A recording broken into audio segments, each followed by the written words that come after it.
تبارك الذي نزل الفرقان على عبده ليكون للعالمين نذيرا۔ کسی بھائی نے سوال کیا ہے مفتی صاحب کسی مخصوص شخص کے لیے غسل دینے کی وصیت کرنے کی شرعی حیثیت کیا ہے، یعنی میت نے غسل کیا وصیت کیا ہو۔ دیکھیں بھائی کسی شخص نے اگر کسی کو وصیت کیا کہ بھئی میرے مرنے کے بعد تو ہی مجھے غسل دے گا، تیرے علاوہ مجھے کوئی غسل نہ دے، تو اس کا شریعت مطہرہ کے اندر کوئی اس کی اصل نہیں ہے۔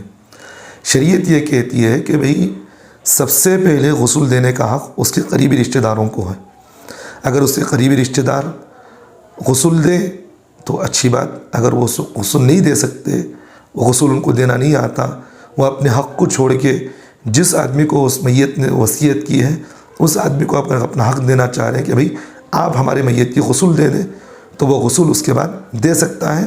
لیکن جس آدمی کو وصیت کیا ہے وہی آدمی غسل دے، شریعت میں ایسی کوئی اصل نہیں ہے، اور شریعت میں اس کی کوئی ہمیں مثال بھی نہیں ملتی۔ اس لیے شریعت مطہرہ یہی کہتی ہے کہ میت کا غسل وہی آدمی دے گا جو قریبی رشتہ دار میں ہو۔ اس لیے اگر قریبی رشتہ دار اگر کسی کو جس آدمی کو وصیت کیا ہے وہ کہے کہ بھئی ہمارا حق ہم تم کو دے رہے ہیں، آپ اس کا غسل کر دیں، تو اچھی بات ہے، ورنہ وہ قریبی رشتہ داری غسل دے سکتے ہیں۔